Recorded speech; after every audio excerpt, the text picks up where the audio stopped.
Hey, the single leg RDL is an incredible exercise for building a balanced body. You see, your body tends to develop imbalances through training, through everyday life, and there are things that if we don't address them can lead to long-term dysfunction and injuries, and then differences in terms of how your body's going to develop structurally in your aesthetics. So one simple thing that you can do to improve your ability to do the single leg RDL is what you actually do with that non-working leg.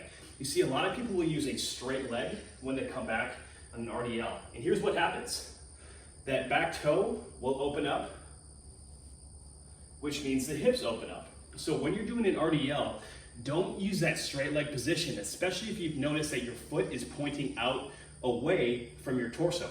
That signifies that your hips are rotating and you're no longer loading that neutral spine position correctly. So here's what you should do. Use a bent leg, 90-degree position in that non-working leg. I'm going to show you 3 reps.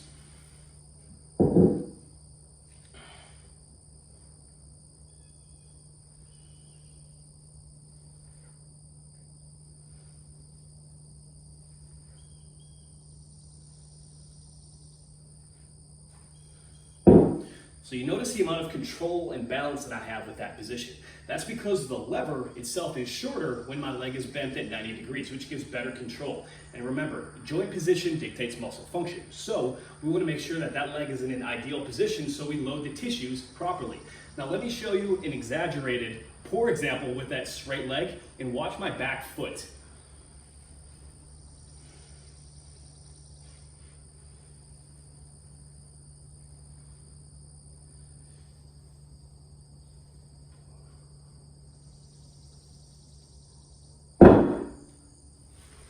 Okay, so see how that back foot was pointed out?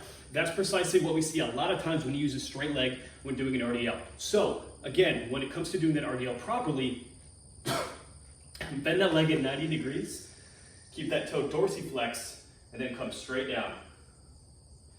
If you notice that you're opening up the hip or the toe is pointing out, that means you're likely shifting the weight and then not loading the tissues properly. So take that, run with it. That'll make your single leg RDL, you'll have much better balance, better muscle activation, and make it a much safer exercise overall. Any questions? Drop them in the comments below.